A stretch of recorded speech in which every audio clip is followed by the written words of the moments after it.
We found the best fit line by eye. But a computer needs it written down. So here is the whole line, captured in one tiny equation. Y hat equals mx plus b. Y hat, with a little hat, is the prediction. X is the input, the house size.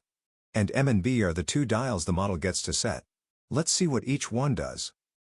Start with B, the intercept. It is the height where the line crosses the left edge, when X is 0. Think of it as the baseline price. Turn B up, and the whole line slides upward.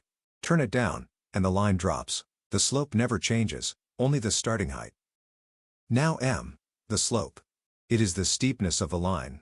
Go one step to the right, one more unit of size, and the line rises by M. That is the extra price for a bigger house. A larger M makes a steeper climb.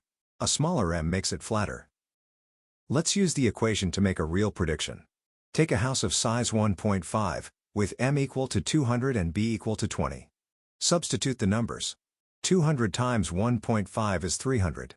Add 20. The prediction is $320,000. So here is the key insight. Training a linear model means one thing. Searching for the pair of numbers, M and B, that make the line fit the data best. Two dials. The whole of learning is turning them to the right settings.